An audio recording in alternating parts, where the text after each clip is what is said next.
Hello दोस्तों, current affairs के part 2 video में आप लोगों का स्वागत है। करंट अफेयर्स के पार्ट 1 वीडियो में हमने उत्तर प्रदेश के महत्वपूर्ण प्रश्नों को डिस्कस किया था। अब इस वीडियो में हम अन्य महत्वपूर्ण प्रश्नों को डिस्कस करेंगे। जैसा कि आप लोग जानते हैं कि करंट अफेयर्स के पार्ट 1 वीडियो को जब हमने डिस्कस किया था तो उसमें 2 से 3 प्रश्न ऐसे थे जिसमें टाइपिंग मिस्टेक्स या बोलने में मिस्टेक्स हो गई थी। तो सबसे पहले हम लोग उन प्रश्नों को डिस्कस कर लेते हैं, फिर उसके बाद इस वीडियो के फ्रेश प्रश्नों को डिस्कस करेंगे। और हमको यह वीडियो बनाने में थोड़ा सा समय ज़्यादा लग गया क्योंकि आप लोग जानते हैं कि हम ऑलरेडी एक जॉब में हैं और साथ ही यूपी पीसीएस के एग्ज़ाम की तैयारी भी कर रहे हैं।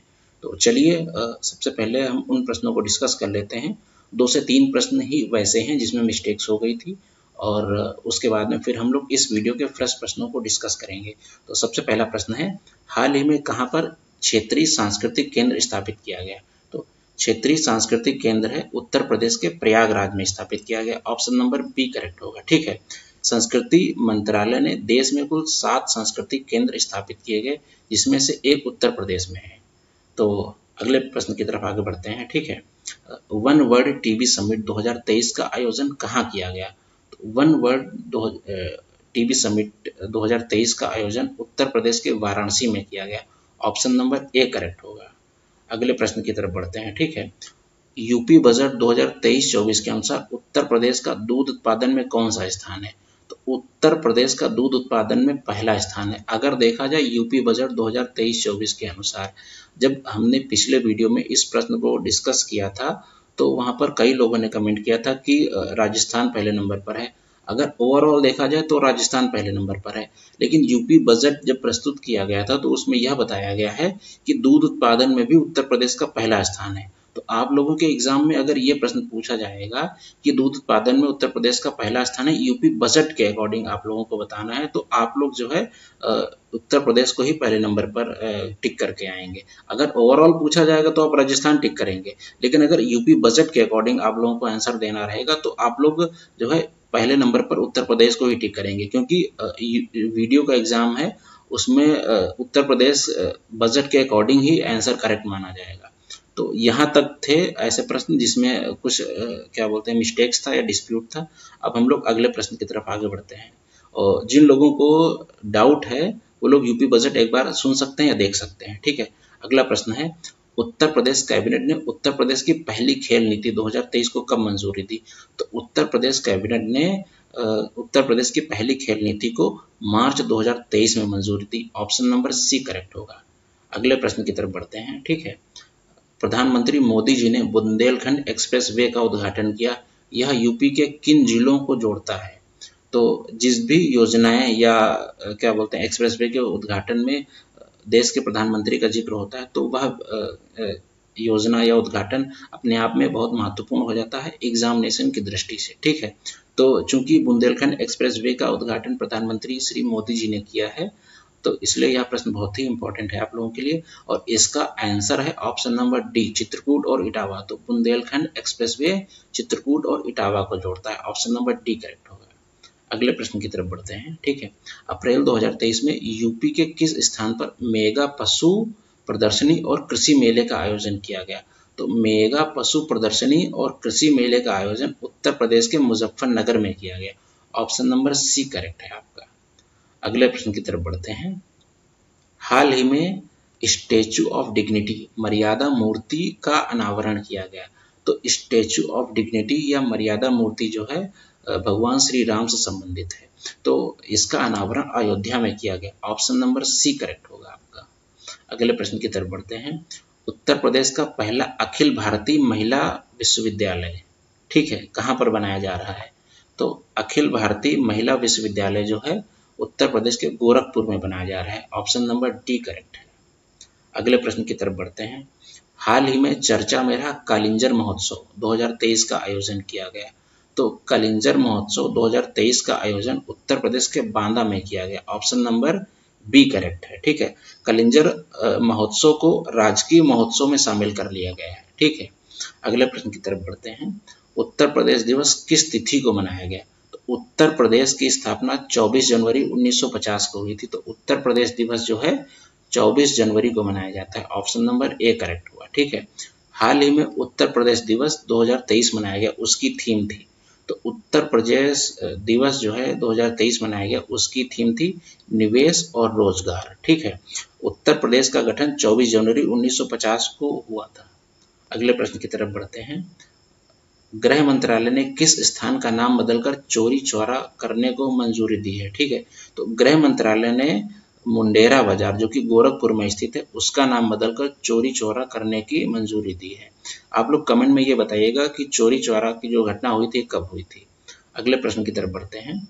मुख्यमंत्री कृषक दुर्घटना कल्याण योजना के अंतर्गत कितनी धनराशि दिए जाने का प्रावधान है? तो कृषक दुर्घटना कल्याण योजना के तहत अधिकतम 5 लाख की धनराशि देने का प्रावधान है। ऑप्शन नंबर डी करेक्ट है आपका। ठीक है। अगले प्रश्न की तरफ बढ़ते हैं। निम्न में से कौन सी योजना उत्तर प्रदेश से संबंधित है? तो एक जिला एक उत्पाद योजना ये 2018 में स्टार्ट हुई थी, ये आप लोग जानते हैं उत्तर प्रदेश की है। ठीक है। एक जिला एक खेल योजना, यह योजना जो है दिसंबर 2022 में स्टार्ट हुई थी, ये भी उत्तर प्रदेश की योजना है। और एक जिला एक मेडिकल कॉलेज योजना उत्तर प्रदेश की योजना ही है। तो ये तीनों योजनाएं जो हैं उत्तर प्रदेश की हैं। तो ऑप्शन नंबर डी करेक्ट होगा आपका। ठीक है। और क्या बोलते हैं, एक जिला एक खेल योजना दिसंबर 2022 से स्टार्ट की गई थी। अगले प्रश्न की तरफ बढ़ते हैं। ISFR रिपोर्ट 2021 के अनुसार यूपी का सबसे कम वनावरण वाला जिला कौन सा है? तो ISFR रिपोर्ट ये फॉरेस्ट से संबंधित है और यह हर 2 साल में प्रकाशित की जाती है। तो 2021 में यह रिपोर्ट आई थी और 2023 में अभी आनी है, अभी आई नहीं है। तो जो भी आपसे प्रश्न पूछे जाएंगे ISFR रिपोर्ट 2021 के अकॉर्डिंग ही प्रश्न पूछे जाएंगे। और यह रिपोर्ट बहुत ही ज़्यादा इंपॉर्टेंट है क्योंकि इस रिपोर्ट से हर परीक्षा में एक ना एक प्रश्न बनता ही है। ठीक है। तो ISFR रिपोर्ट 2021 के अनुसार यूपी का सबसे कम वनावरण वाला जिला भदोही है। ऑप्शन नंबर सी करेक्ट होगा आपका। ठीक है। अब ISFR रिपोर्ट 2021 है, इसके कुछ पॉइंट्स को हम लोग डिस्कस कर लेते हैं क्योंकि इस रिपोर्ट से प्रश्न पूछे जाते हैं। ठीक है। तो सबसे पहले इस रिपोर्ट के बारे में जान लेते हैं। यह रिपोर्ट जो है 1987 से आरंभ हुई थी और यह हर 2 साल में एक बार प्रकाशित की जाती है। अब इस रिपोर्ट के जो भी इम्पोर्टेंट पॉइंट हैं, सबसे पहले हम लोग उत्तर प्रदेश के संदर्भ में देख लेते हैं, फिर हम लोग भारत के संदर्भ में देख लेंगे।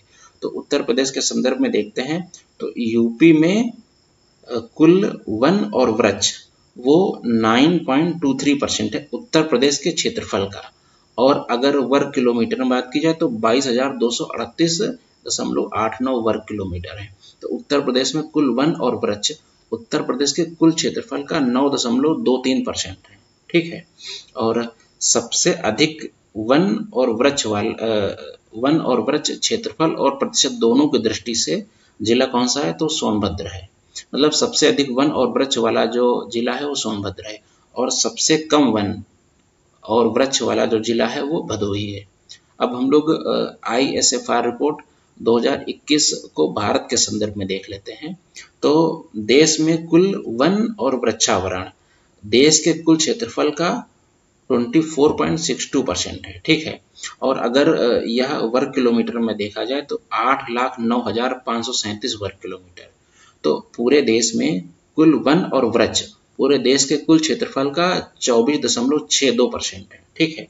अगला पॉइंट है सबसे अधिक वन और वृक्ष वाला राज्य कौन सा है? तो सबसे अधिक वन और वृक्ष वाला राज्य पहला नंबर पर है मध्य प्रदेश और दूसरे नंबर पर है अरुणाचल प्रदेश। ठीक है। अगला पॉइंट है सबसे कम वन और वृक्ष वाला राज्य कौन सा है? तो सबसे कम वन और वृक्ष वाला राज्य हरियाणा है और यह क्षेत्रफल और प्रतिशत दोनों की दृष्टि से हरियाणा ही है। अब सबसे अधिक वन और वृक्ष प्रतिशत मतलब ऐसा कौन सा राज्य है जहां पर सबसे अधिक वन और वृक्ष प्रतिशत में है? तो वह राज्य है मिजोरम। ठीक है। चलिए आगे बढ़ते हैं। ISFR रिपोर्ट 2021 के अनुसार निम्न में कौन सा कथन गलत है? तो देश के क्षेत्रफल का वन 24.62% है, ये ऑप्शन सही है। सबसे कम वन प्रतिशत वाला राज्य हरियाणा है, यह भी ऑप्शन सही है क्योंकि सबसे कम वन चाहे क्षेत्रफल में हो चाहे प्रतिशत में हो हरियाणा ही है। सबसे अधिक वन वाला राज्य अरुणाचल प्रदेश है, नहीं, सबसे अधिक वन वाला राज्य जो है वो सबसे पहले नंबर पर मध्य प्रदेश है, दूसरे नंबर पर अरुणाचल प्रदेश है, तो यह कथन आपका गलत होगा। और उत्तर प्रदेश में प्रदेश के कुल क्षेत्रफल का वन 9.23% है, यह भी ऑप्शन सही है। तो इसका सही ऑप्शन होगा ऑप्शन नंबर सी। चलिए नेक्स्ट प्रश्न की तरफ आगे बढ़ते हैं। प्लास्टिक कचरा उत्सर्जन के मामले में उत्तर प्रदेश किस नंबर पर है? तो प्लास्टिक कचरा उत्सर्जन के मामले में उत्तर प्रदेश 8वें नंबर पर है, ऑप्शन नंबर डी करेक्ट होगा। और प्लास्टिक कचरा उत्सर्जन के मामले में पहले नंबर पर महाराष्ट्र है। ठीक है, अगले प्रश्न की तरफ बढ़ते हैं। उत्तर प्रदेश सरकार ने राज्य योजना आयोग का नाम बदलकर क्या कर दिया गया है? जिस तरीके से केंद्र में पहले योजना आयोग था, उसका नाम बदलकर नीति आयोग कर दिया गया है, उसी प्रकार से उत्तर प्रदेश सरकार ने राज्य योजना आयोग का नाम बदलकर क्या कर दिया गया है? तो इसका नाम बदलकर राज्य परिवर्तन आयोग कर दिया गया है। अगले प्रश्न की तरफ आगे बढ़ते हैं। उत्तर प्रदेश के किस संगीत महाविद्यालय को सांस्कृतिक महाविद्यालय का दर्जा मिला है? किस संगीत महाविद्यालय को सांस्कृतिक विश्वविद्यालय का दर्जा मिला है?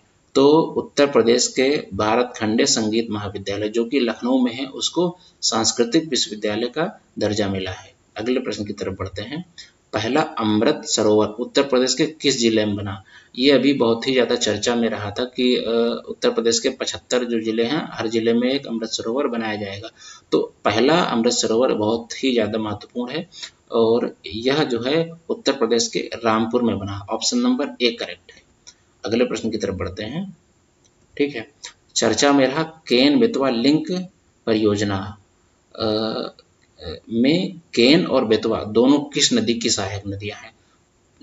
केन बेतवा लिंक परियोजना में जो केन नदी और बेतवा नदी है, यह जो है यमुना नदी की सहायक नदियां हैं, ऑप्शन नंबर डी करेक्ट होगा आपका। ठीक है, उत्तर प्रदेश में नई फिल्म नीति कब प्रकाश में आई? तो उत्तर प्रदेश में नई फिल्म नीति फरवरी 2023 में प्रकाश में आई, ऑप्शन नंबर बी करेक्ट होगा। अगले प्रश्न की तरफ आगे बढ़ते हैं। एशिया का सबसे बड़ा अंतर्राष्ट्रीय हवाई अड्डा कौन सा है? तो एशिया का सबसे बड़ा अंतर्राष्ट्रीय हवाई अड्डा, अगर पहले ऑप्शन को देखते हैं, लाल बहादुर शास्त्री हवाई अड्डा जो कि बाबतपुर वाराणसी में है, ये एशिया का सबसे बड़ा हवाई अड्डा नहीं है। कुशीनगर हवाई अड्डा ये उत्तर प्रदेश के कुशीनगर में है, लेकिन ये भी नया नया बना है और ये सबसे बड़ा भी नहीं है। अगला ऑप्शन है मर्यादा पुरुषोत्तम श्री राम हवाई अड्डा, तो ये अभी निर्माणाधीन है, मतलब अभी इस पर काम चल रहा है, लेकिन ये सबसे बड़ा नहीं होगा। नोएडा जेवर हवाई अड्डा सबसे बड़ा होगा, तो ऑप्शन नंबर डी करेक्ट होगा आपका। अगर उत्तर प्रदेश में अंतर्राष्ट्रीय हवाई अड्डों की बात करें, ठीक है, तो उत्तर प्रदेश में 3 अंतर्राष्ट्रीय हवाई अड्डे कार्यरत हैं, चौधरी चरण सिंह लखनऊ, लाल बहादुर शास्त्री वाराणसी और कुशीनगर अंतर्राष्ट्रीय हवाई अड्डा। मतलब उत्तर प्रदेश में 5 टोटल अंतर्राष्ट्रीय हवाई अड्डे बनने हैं, उसमें से 3 अंतर्राष्ट्रीय हवाई अड्डे वर्तमान में कार्यरत हैं और 2 हवाई अड्डों के बनने का कार्य जारी है। उसमें से एक है मर्यादा पुरुषोत्तम श्री राम हवाई अड्डा जो कि उत्तर प्रदेश के अयोध्या में है, और दूसरा है नोएडा या जेवर हवाई अड्डा जो कि उत्तर प्रदेश के नोएडा में होगा। ठीक है, तो यही जो नोएडा में होगा ये एशिया का सबसे बड़ा अंतर्राष्ट्रीय हवाई अड्डा होगा। अगले प्रश्न की तरफ बढ़ते हैं। वर्तमान में सबसे ज्यादा रामसर साइट किस राज्य में है? उत्तर प्रदेश किस राज्य में है? तो वर्तमान में सबसे ज्यादा रामसर साइट तमिलनाडु में है, उत्तर प्रदेश में नहीं है। ठीक है, उत्तर प्रदेश में केवल 10 रामसर साइट है, जबकि तमिलनाडु में 14 रामसर साइट है। और पूरे भारत की बात की जाए तो पूरे भारत में 75 रामसर साइट है। रामसर साइट से एग्जाम में हर बार प्रश्न बनता है, तो चलिए थोड़ा सा हम लोग एक बार रामसर साइट को ओवरव्यू ले लेते हैं। ठीक है, तो उत्तर प्रदेश की रामसर साइट, सबसे पहले उत्तर प्रदेश की जो रामसर साइट है वो है ऊपरी गंगा रामसर साइट, ये है बिजनौर से ब्रिज घाट से नरौरा तक। दूसरी है सरसई नावर झील और यह इटावा में है। अब इन रामसर साइट को थोड़ा सा याद करते हुए भी चलते हैं, क्योंकि ऐसे देख लेने से फिर एग्जाम में प्रश्न आता है तो सही ऑप्शन टिक नहीं हो पाता है। तो थोड़ा सा हम लोग कुछ ट्रिक लगाते हैं जिससे कि उत्तर प्रदेश की रामसर साइटों को याद किया जाए। तो सबसे पहले वाली जो रामसर साइट है जो कि ऊपरी गंगा है, ये तो बहुत पुरानी है, ये अधिकतर लोगों को याद भी होगी, और अगर नहीं याद है तो आप लोग इसको एक बार देख लीजिए, जो कि ब्रिज घाट से नरौरा तक है। ठीक है, और जो दूसरी है वो है सरसई नावर झील और ये इटावा में है। तो इटावा में एक वर्ड छुपा होता है ईट। तो पुराने ज़माने में जब लोगों के घर कच्चे हुआ करते थे तो जिसका घर ईंट से बना होता था उसको लोग बहुत ज़्यादा इज्जत देते थे, लोग सरसर कहते थे। तो सरसई नावर झील इटावा, इस तरीके से आप लोग इसको याद कर सकते हैं जिससे कि आप लोगों को लंबे समय तक याद रहे। ठीक है, अगले है सांडी पक्षी विहार। सांडी पक्षी विहार है हरदोई में। तो सांडी पक्षी विहार हरदोई, ये सब तो कॉमन ही है तो इसको याद करने की जरूरत नहीं है। अगला है Samaspur bird sanctuary. Samaspur bird sanctuary है रायबरेली में। अगला है शमन पक्षी विहार। शमन पक्षी विहार और समसपुर में अधिकतर कंफ्यूजन हो जाता है। तो शमन में एक वर्ड छुपा होता है मन, मन, मैन। तो शमन पक्षी विहार है ये मैनपुरी में है। अगला है Parvati अर्गा bird sanctuary. Parvati अर्गा bird sanctuary है ये उत्तर प्रदेश के गोंडा में है। इसको याद करने के लिए एक छोटी सी स्टोरी याद रखिए कि पार्वती नाम की एक छोटी बच्ची होती है, वो जू जाती है तो वहां पर एक गेंडा देखती है, गेंडा से याद आ जाएगा गोंडा। तो पार्वती अर्गा बर्ड सेंचुरी गोंडा में है। अगला है Nawabganj bird sanctuary. Nawabgarh bird sanctuary Unnao में है। इसको इस तरीके से याद कर सकते हैं कि पहले लखनऊ में नवाब रहते थे, अब उन्नाव में रहने लगे, तो नवाबगंज बर्ड सेंचुरी उन्नाव। अगला है सुर सरोवर झील, यह है आगरा में। तो सुर सरोवर आगरा, आगरा में एक वर्ड छुपा है आग। तो जहां कहीं पर अगर आग वाग लगने का खतरा होता है वहां पर क्या बोलते हैं, एक सरोवर रहना चाहिए ताकि आग वाग बुझाई जा सके। तो सुर सरोवर आगरा, इस तरीके से आप लोग इसको याद कर सकते हैं। अगला है हैदर वेटलैंड। हैदर वेटलैंड उत्तर प्रदेश की रामसर साइटों में सबसे बड़ा है और यह है मुजफ्फरनगर में। अगला है बखीरा पक्षी विहार। बखीरा पक्षी विहार है संत कबीर नगर में। इसको इस तरीके से याद कर सकते हैं कि संत वगैरह होते हैं वो खीर वगैरह खाते हैं, तो बखीरा में एक वर्ड छुपा है खीर। तो खीर से आप लोगों को याद आ जाएगा कि संत कबीर नगर। इसको एक बार फिर से देख लेते हैं ताकि सारी चीजें क्लियर हो जाए। तो ऊपरी गंगा कहाँ है, ब्रिजघाट से नरोरा। अगला है सरसई नावर झील। सरसई मतलब जिसको सरसर कहते थे, जिसका घर ईंटों से बना होता था, तो इसका हो जाएगा इटावा।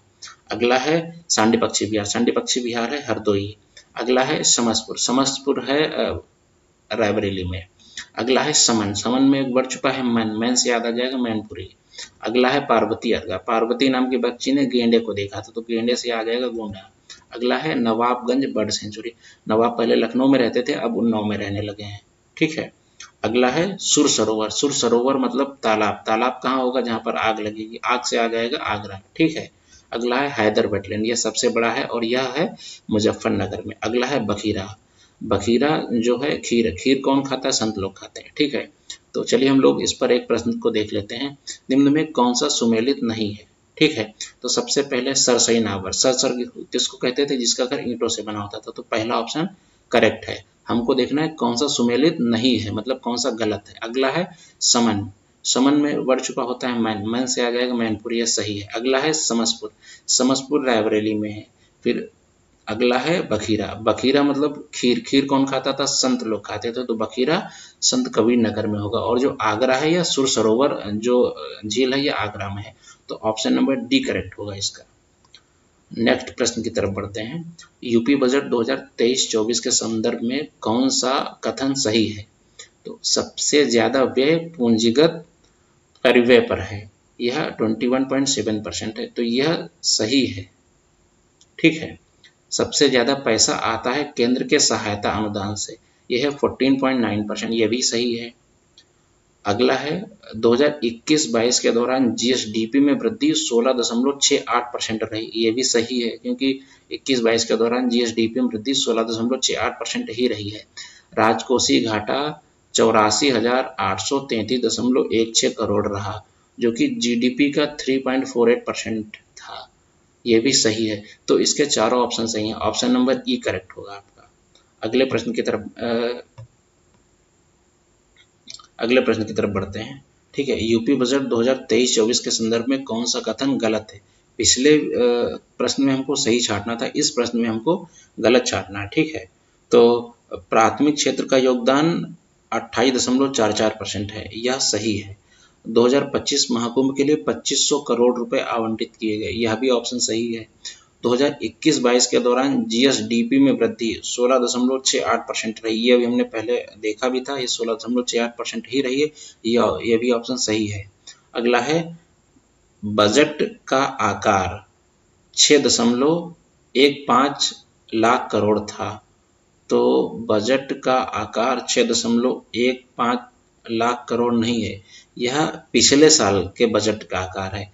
2023-24 के बजट का आकार 6.90 लाख करोड़ है। तो ऑप्शन नंबर डी करेक्ट होगा आपका।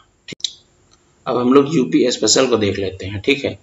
तो यूपी स्पेशल में सबसे पहला पॉइंट आता है उत्तर प्रदेश का गठन कब हुआ। तो उत्तर प्रदेश का गठन हुआ था 24 जनवरी 1950 को। अगला प्रश्न है उत्तर प्रदेश का पुनर्गठन कब हुआ। तो उत्तर प्रदेश का पुनर्गठन हुआ था 9 नवंबर 2000 को। अगला है उत्तर प्रदेश का क्षेत्रफल कितना है। तो उत्तर प्रदेश का क्षेत्रफल है 2,40,928 वर्ग किलोमीटर। क्षेत्रफल की दृष्टि से उत्तर प्रदेश का कौन सा स्थान है पूरे भारत में। तो क्षेत्रफल की दृष्टि से उत्तर प्रदेश का स्थान है चौथा, मतलब उत्तर प्रदेश जो है देश का चौथा सबसे बड़ा राज्य है। तो देश का सबसे बड़ा राज्य कौन सा है। देश का सबसे बड़ा राज्य है राजस्थान। दूसरे नंबर का सबसे बड़ा राज्य कौन सा है। दूसरे नंबर का सबसे बड़ा राज्य है मध्य प्रदेश। और तीसरा सबसे बड़ा राज्य कौन सा है। तीसरा सबसे बड़ा राज्य है महाराष्ट्र। चौथा सबसे बड़ा राज्य कौन सा है। चौथा सबसे बड़ा राज्य अपना उत्तर प्रदेश ही है। तो क्षेत्रफल की दृष्टि से यूपी का स्थान कौन सा है, चौथा है, ठीक है। अगला है उत्तर प्रदेश की साक्षरता दर। तो उत्तर प्रदेश की साक्षरता दर 2011 की जनगणना के अनुसार 67.68% थी, जिसमें पुरुष साक्षरता कितनी थी। तो पुरुष साक्षरता को याद करने के लिए इसमें से आप 10 बढ़ा दीजिए, तो पुरुष साक्षरता हो जाएगी 67 की जगह 77%। और महिला साक्षरता कितनी थी, इसमें से 10 घटा दीजिए, तो महिला साक्षरता हो जाएगी 57.2%। अगला पॉइंट है सर्वाधिक साक्षरता वाला जिला कौन सा है। तो सर्वाधिक साक्षरता वाला जिला है गौतम बुद्ध नगर। अगला है सबसे कम साक्षरता वाला जिला कौन सा है। तो सबसे कम साक्षरता वाला जिला है श्रावस्ती, ठीक है। अब हम लोग आगे देखते हैं, ये उत्तर प्रदेश का मैप है। तो उत्तर प्रदेश की सबसे पहले हम लोग लंबाई को देख लेते हैं। तो अगर उत्तर से दक्षिण की बात की जाए, नहीं, सबसे पहले हम लोग पूरब से पश्चिम को देख लेते हैं। तो पूरब से पश्चिम की लंबाई 650 किलोमीटर है। अब हम लोग उत्तर से दक्षिण को देखेंगे, तो उत्तर से दक्षिण की लंबाई 240 किलोमीटर है। अब उत्तर प्रदेश का सबसे पूर्वी जिला बलिया है। अब हम लोग मैप में देख लेते हैं, ये है, यहाँ है बलिया, ठीक है। सबसे पश्चिमी जिला कौन सा है। सबसे पश्चिमी जिला है शामली। मैप में देखते हैं शामली कहाँ पर। तो मैप में शामली यहाँ पर है। अब उत्तर प्रदेश का सबसे उत्तरी जिला कौन सा है। सबसे उत्तरी जिला है उत्तर प्रदेश का सहारनपुर। मैप में कहाँ सहारनपुर, यहाँ पर है सहारनपुर। उत्तर प्रदेश का सबसे दक्षिणी जिला कौन सा है। तो उत्तर प्रदेश का सबसे दक्षिणी जिला है सोनभद्र। ये आपका सोनभद्र रहा, ठीक है। अब उत्तर प्रदेश का सबसे बड़ा जिला कौन सा है। तो उत्तर प्रदेश का सबसे बड़ा जिला है लखीमपुर खीरी, ठीक है। लखीमपुर खीरी ये सबसे ऊपर है, लखीमपुर खीरी, ठीक है। उत्तर प्रदेश का सबसे छोटा जिला कौन सा है। उत्तर प्रदेश का सबसे छोटा जिला है हापुड़। तो हम लोग मैप में देख लेते हैं हापुड़ कहाँ पर है। तो मैप में ये एक छोटा सा हापुड़ रहा, ठीक है। सर्वाधिक राज्यों को स्पर्श करने वाला जिला कौन सा है। तो सर्वाधिक राज्यों को स्पर्श करने वाला जिला है सोनभद्र। और ये सिर्फ उत्तर प्रदेश ही नहीं, पूरे भारत में सर्वाधिक राज्यों को स्पर्श करने वाला जिला सोनभद्र है, ठीक है। तो चलिए इस पर हम लोग एक क्वेश्चन को देख लेते हैं। उत्तर प्रदेश राज्य की सीमा के संदर्भ में कौन सा कथन सही है। उत्तर प्रदेश जो राज्य की सीमा है, यह एक देश नेपाल से लगती है, यह सही है। 8 राज्यों से लगती है, ये भी सही है। एक केंद्र शासित प्रदेश से लगती है, ये भी सही है। तो इसमें सभी ऑप्शन सही हैं। तो इसका राइट आंसर हो जाएगा ऑप्शन डी, उपरोक्त सभी, ठीक है। अगला हम लोग उत्तर प्रदेश की सीमा से संबंधित कुछ चीजें देख लेते हैं, क्योंकि हर परीक्षा में इससे प्रश्न पूछे ही जाते हैं और इसको थोड़ा सा हम लोग अच्छे तरीके से याद करेंगे ताकि ये लॉन्ग समय तक याद रहे और इसमें कोई कंफ्यूजन ना हो, ठीक है। तो उत्तर प्रदेश की सीमा एक देश नेपाल से लगती है और यह जो है उत्तर प्रदेश के जो है 7 जिले नेपाल से लगते हैं। और उत्तर प्रदेश की टोटल 538 किलोमीटर की जो सीमा है वो नेपाल देश से लगती है, ठीक है। अब सबसे पहले हम लोग देख लेते हैं कि अन्य कौन कौन से राज्य हैं जो कि उत्तर प्रदेश के कितने जिलों को स्पर्श करते हैं, ठीक है। तो सबसे पहला है राजस्थान। राजस्थान जो है उत्तर प्रदेश के 2 जिले आगरा और मथुरा को स्पर्श करता है। अगला है, ये हम लोग देख लेते हैं मैप में राजस्थान, ठीक है। अगला है मध्य प्रदेश। मध्य प्रदेश उत्तर प्रदेश के 11 जिलों को स्पर्श करता है, ठीक है। तो हम लोग मैप में देख लेते हैं मध्य प्रदेश कहाँ पर है। ये नीचे साइड में है, मध्य प्रदेश है, ठीक है। अगला है छत्तीसगढ़। छत्तीसगढ़ है उत्तर प्रदेश का केवल एक जिले को स्पर्श करता है, वो है सोनभद्र, ठीक है। अब हम लोग मैप में देख लेते हैं सोनभद्र कहाँ पर है। तो ये है सोनभद्र और उसके नीचे है छत्तीसगढ़। अगला है झारखंड। झारखंड भी उत्तर प्रदेश के एक ही जिले को स्पर्श करता है, जो कि सोनभद्र को स्पर्श करता है, ठीक है। झारखंड एक जिला सोनभद्र। अब हम लोग मैप में देख लेते हैं सोनभद्र कहाँ पर है। यहाँ पर है और इसके बगल में हो गया झारखंड, ठीक है। अगला जो राज्य है वो है बिहार। बिहार जो है उत्तर प्रदेश के 7 जिलों को स्पर्श करता है, ठीक है। तो हम लोग मैप में देख लेते हैं बिहार कहाँ पर रहेगा। तो बिहार यहाँ पर रहेगा, ठीक है। अगला है हरियाणा। हरियाणा उत्तर प्रदेश के 6 जिलों को स्पर्श करता है। अब हम लोग मैप में देख लेते हैं कहाँ पर हरियाणा है। तो हरियाणा जो है यहाँ पर है, दिल्ली के थोड़ा सा नीचे हरियाणा है। यह उत्तर प्रदेश के 6 जिलों को स्पर्श करता है। अगला है हिमाचल प्रदेश। हिमाचल प्रदेश उत्तर प्रदेश के सिर्फ एक ही जिलों को स्पर्श करता है, वो है सहारनपुर, ठीक है। अगला है उत्तराखंड। उत्तराखंड उत्तर प्रदेश के 7 जिलों को स्पर्श करता है और उत्तराखंड ये नेपाल के बगल में जो है, ठीक है, यहाँ पर है। अब थोड़ा सा अगर ओवरव्यू लेंगे तो कुल जो है 8 राज्य और 1 केंद्र शासित प्रदेश दिल्ली उत्तर प्रदेश को स्पर्श करते हैं। तो 8 राज्यों में अगर देखा जाए तो 3 राज्य ऐसे हैं जो कि उत्तर प्रदेश के एक एक जिले को स्पर्श करते हैं, जैसे छत्तीसगढ़ हो गया, झारखंड हो गया और हिमाचल प्रदेश हो गया। अब बचे 5 राज्य। 5 राज्य में से 2 राज्य ऐसे हैं जो कि 7 जिलों को स्पर्श करते हैं, उत्तराखंड और बिहार। तो 3 और 2 5। अब केवल 2 राज्य ऐसे बचे हैं, ठीक है। तो एक हो जाएगा आपका राजस्थान और अगला राजस्थान 2 जिलों को स्पर्श करता है। अब हो जाएगा मध्य प्रदेश 11 जिलों को स्पर्श करता है और हरियाणा 6 जिलों को स्पर्श करता है, ठीक है।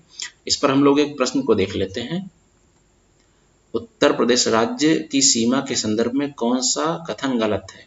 तो नेपाल 7 जिलों को स्पर्श करता है, सही है। हरियाणा 6 जिलों को स्पर्श करता है, 7 को नहीं स्पर्श करता है, ठीक है। अगला है उत्तराखंड 7 जिलों को स्पर्श करता है, राजस्थान 2 जिलों को स्पर्श करता है, आगरा और मथुरा। तो इसका सही आंसर हो जाएगा ऑप्शन बी हरियाणा। हरियाणा उत्तर प्रदेश के 6 जिलों को स्पर्श करता है। अगले प्रश्न की तरफ बढ़ते हैं। निम्न में से कौन सा कथन गलत है। ये उत्तर प्रदेश का जो नामकरण है उससे संबंधित प्रश्न है। तो उत्तर पश्चिम प्रांत 1836 में उत्तर प्रदेश का नाम था और उत्तर पश्चिम आगरा एवं अवध प्रांत 1877 में था।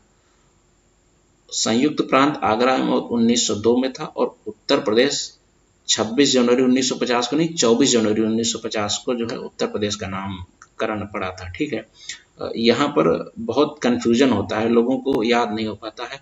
तो इसको हम लोग अच्छे से देख लेते हैं कि कब उत्तर प्रदेश का कौन सा नामकरण हुआ था, ठीक है। तो उत्तर प्रदेश का नामकरण, तो उत्तर प्रदेश का जब भारत में जो है अंग्रेजों का शासन था तब उस समय उत्तर प्रदेश का नाम था उत्तर पश्चिम प्रांत। ये 1836 की बात है। फिर उसके बाद में उत्तर 2 प्रांत इसमें और ऐड हो गए, इसका नाम हो गया उत्तर पश्चिम आगरा एवं अवध प्रांत। ये 1857 के बाद के 20 साल के बाद की बात है, मतलब 1877 की बात है, ठीक है। फिर उसके बाद इसका नाम हो गया संयुक्त प्रांत आगरा और अवध, ये 1902 में हुआ।